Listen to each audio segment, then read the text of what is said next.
What's up, tubers? Tio here, Simplistic Fishing, coming back at you tonight to do another lake breakdown overview.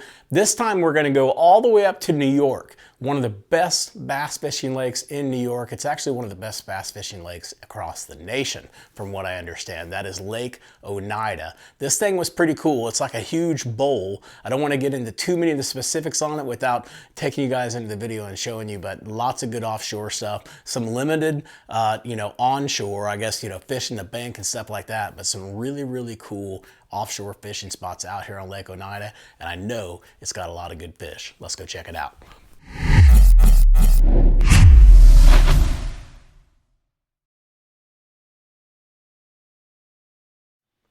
As I mentioned in the introduction, we're going to take a look at Lake Oneida. This is all the way up in New York. Never been to this lake before, but had a viewer request that we break this one down, so that's what we're going to do. We're going to jump in today and show you guys the lake breakdown. We have it out on our website, simplisticfishing.com, so go check it out.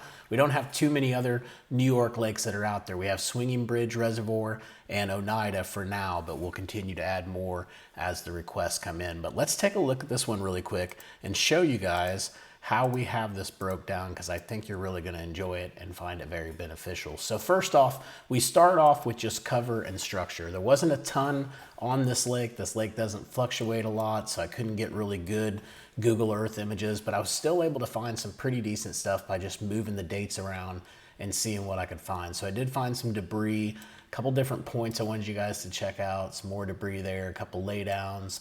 Back in here, there's a little channel that you can kind of look at as well, that you could fish around. I think there was rock. Actually, I think there was a big long rock thing there. Yeah, it was a lot of rock, like right around this little area where you see that line there as well. So just a lot of different things, and that'll show up as a track on your fish finder. So if you're wondering, how are you going to see that line on the fish finder when you import it into the graphs, you'll see that. You'll also see all these different waypoints that are labeled as well.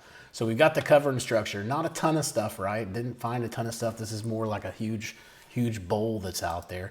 We did have a few creeks and some ditches. So there were a few creeks up here. It's where you see the tracks.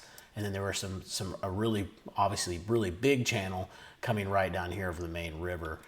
Going through there, so we've got that marked as well. Then we've got ramps, not too many ramps to fish, but a handful of them, right? So you'll have a few ramps there. You may be able to try this out. I don't know if it's going to work in New York, but in Texas, you can actually fish these ramps, and the fish are attracted to them.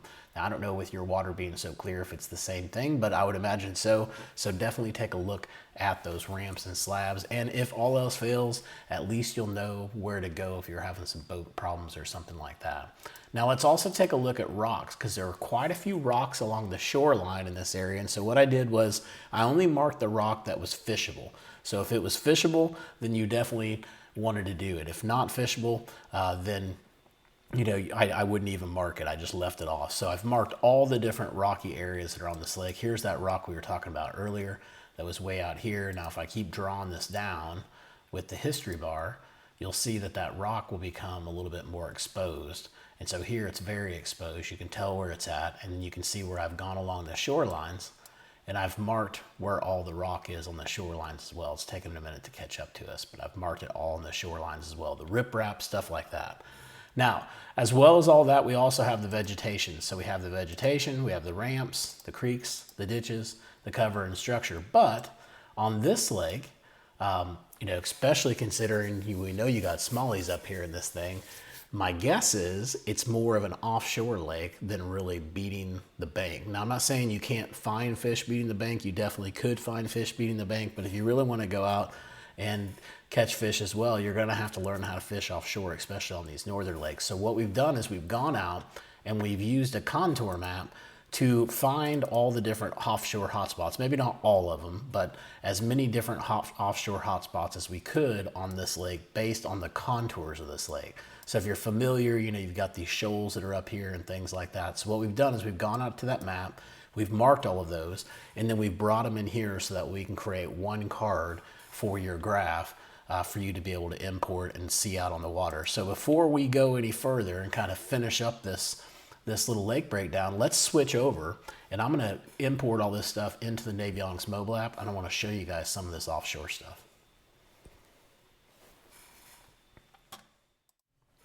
Now what I've done is I've switched over to the Navionics boating app, and I've taken the GPX file that we send out for the simplistic fishing files, and I've imported that into the Navionics boating app so that I can see all the offshore waypoints on a contour map, so I can actually see what these are. So real quick, let's zoom into these and just take a look at a couple of these and talk about why we picked them as an offshore hotspot. So as you can see, this lake has quite a few contours. It's not crazy. It's kind of a huge bowl, but out in the middle, you have these shoals and things like that that you'll definitely want to take advantage of. And you have some pretty decent little points and things like that that are out here, as well as some ledges that you can go check out. So like right in here, you've got some really, really good drops. You can see it just makes like a really good line right in that area.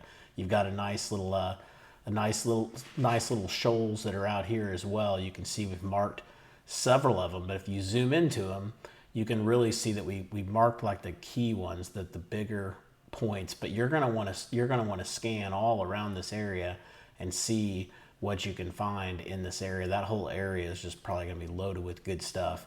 We've got additional waypoints up here. We've also, if you go up here closer towards the top here, you can see we've got several different islands as well. I think what's cool about this lake is a lot of this stuff is marked with buoys. So you're going to know on a lot of that offshore stuff if you're close by, because there's going to be buoys really close to you.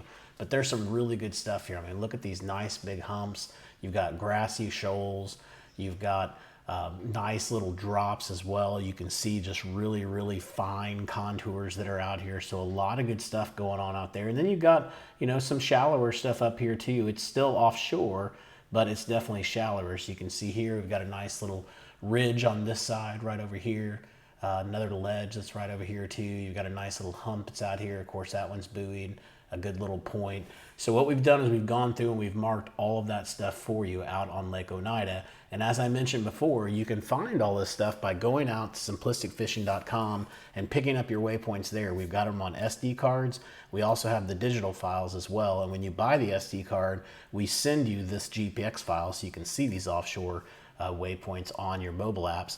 But then we also send you the KML file that comes with Google Earth, so you can see everything that we covered on the video today. Plus you'll have all the waypoints ready to put into your graph. So go check it out, simplisticfishing.com. And until next time, guys, I hope you catch your PB. Take it easy.